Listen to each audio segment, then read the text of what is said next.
Sommes-nous en mesure de comprendre la signification du tabernacle? Nous voyons au début du chapitre 24 de l'Exode que Dieu appela Moïse, Aaron, Nadab, Abihu et 70 anciens pour se présenter devant lui. Tandis que Moïse monta seul sur la montagne, il se tint à distance. Ce que Dieu lui révéla, il le leur déclara. Le peuple répondit, nous ferons tout ce que l'Éternel a dit.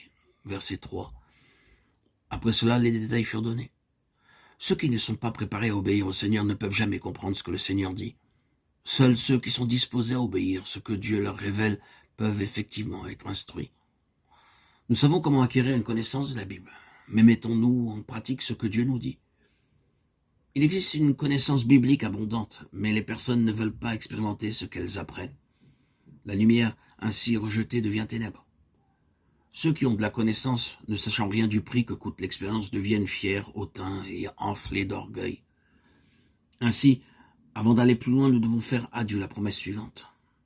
Ô Dieu, à tout ce que tu m'enseigneras maintenant, je te promets d'y obéir. Si vous n'êtes pas préparé à obéir, Dieu ne vous force pas, ne vous contraint pas à obéir. Dans l'amour, il ne peut y avoir ni contrainte ni force. Il attend ceux qui veulent aller de l'avant, déclarant maintenant, nous promettons que nous obéirons à ce que Dieu dira. Dieu était sur le point de contracter avec le peuple une alliance très importante, Exode 24, 4 et 8. Pour préparer cette alliance, Moïse construisit un autel avec 12 pierres, une par tribu. Sur l'autel était posé le sacrifice dont le sang fut aspergé sur le peuple. Il nous a enseigné ici que seuls ceux qui viennent sous le sang du Seigneur Jésus-Christ comprennent ce que Dieu dit. Ceux qui ne sont pas nés de nouveau, qui ne connaissent pas l'aspersion du précieux sang du Seigneur Jésus, ne peuvent jamais comprendre parfaitement ce que Dieu enseigne par le tabernacle.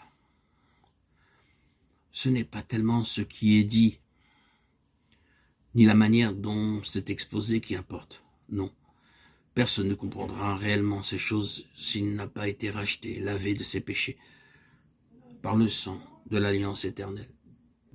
Ces paroles s'adressent à tous ceux qui ont été rachetés et lavés par le sang de Christ. Un homme peut être illettré concernant les choses terrestres en Christ. Il peut acquérir une très grande sagesse des choses célestes. C'est la puissance du sang. L'homme le plus simple peut devenir l'homme le plus sage. Notre premier pas dans la compréhension des choses célestes est d'être amené et maintenu sous le sang de l'alliance éternelle. N'avons-nous pas dit, oui Seigneur, nous promettons de t'obéir dans tout ce que tu nous diras? En Christ, il peut acquérir toute la sagesse des choses du ciel. Pourquoi tant de gens luttent durement pour obéir à Dieu, mais ne le peuvent pas? Chaque matin, ils disent, aujourd'hui, je garderai mon sang-froid. Aujourd'hui, je ne dirai pas de mensonge. Aujourd'hui, je ne me laisserai pas corrompre. Cependant, après 2 ou 3 heures, ils perdent à nouveau leur sang-froid. Bien qu'ils prient et lisent la Bible, ils tombent. Quelle en est la raison? Pour commencer, ils négligent de s'approprier le sang qui les rend purs de saisir Christ comme leur vie. Ils essayent de faire les choses de Dieu avec leur propre énergie. C'est pourquoi ils tombent. Voulez-vous vaincre chaque tentation? Alors, par la foi, chaque jour, chaque matin, placez-vous sous le sang du Seigneur Jésus-Christ. Le sang vous lave de chaque souillure. La vie de Christ en vous deviendra manifeste dans votre marche et vos actions quotidiennes.